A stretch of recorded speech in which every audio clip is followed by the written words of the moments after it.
Hi, beautiful people. Hello, everyone. So, today I am here to talk about the book of Zechariah. Not to talk about it, just a brief um, few things I've learned or I took from the book of Zechariah. Zechariah, let's put it that way. Okay, so the main purpose of the book, let's keep it simple. It's about hope. Like the prophet was giving hope to God's people, about deliverance, God's deliverance through Jesus Christ, like the Messiah. So, like, he was preparing them for, I think that's the last three prophets before the New Testament, preparing them for Jesus coming. So, kind of like, keep your hope, don't give up, there are better days to come. That's what I took from it.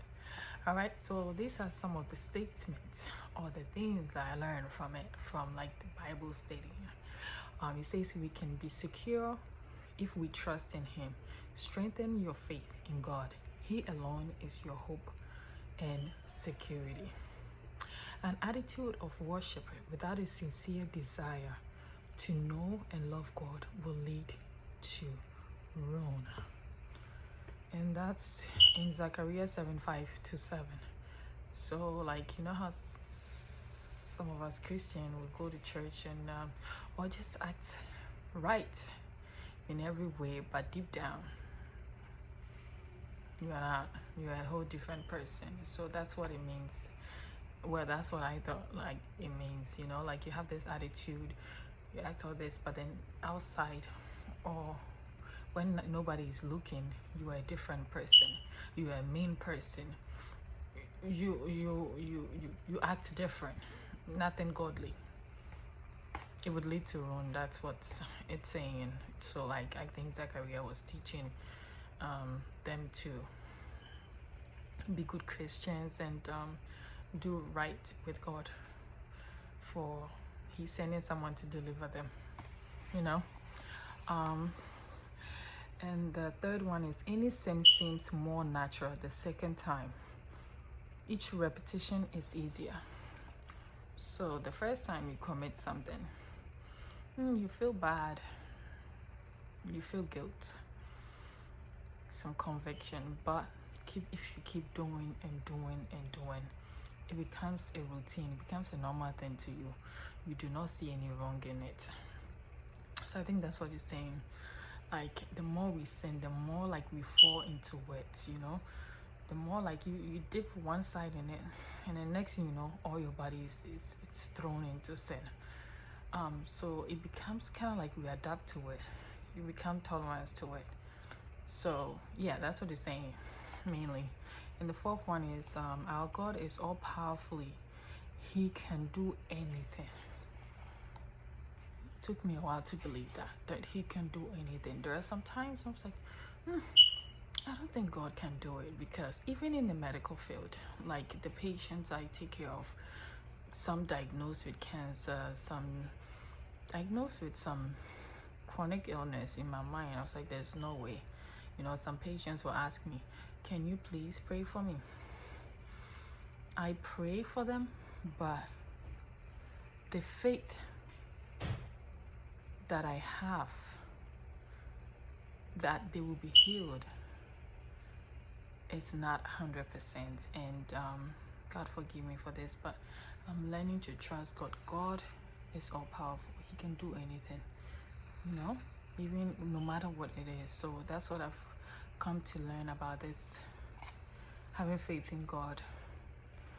The fifth one is when confronting seemingly impossible test or situation, remember that with God all things are possible. I think we've heard that verse before. I think it's in Matthew 19:26. With God all things are possible. The possible, though, might not be what you are used to. Say like someone have cancer and the statement is said, with God all things are possible. Maybe it might not be exactly what you wished for, or you wish for it to turn out, but still all things are possible. whether this person is healed or not. Just believe that it's possible for something to happen along the way, maybe through chemo. You know, you might go a long route rather than just boom, the cancer is gone. He can do that though, but God can also, you have to go through some process through chemo, radiation, or surgery to get that. He's the surgeon that performs that surgery at that point. So it might not be like bam, the cancer is gone. It can happen though, but I'm saying when God says you can go through some trials and some process before you get to the healing, and that's fine. The way God chooses to bless everyone is different, or the process he used, he only knows. And even through the process, he's teaching you something. That's what I think. So yeah, you might, maybe someone is diagnosed with cancer and there is healing or miracle. The miracle, the way it would happen, it's not just boom, the cancer is gone. Maybe it is true, like chemotherapy, radiation, surgery. So it would be a process. By the end of the day, you will be healed. You know, the cancer would go away, but it might not be like vanish right away.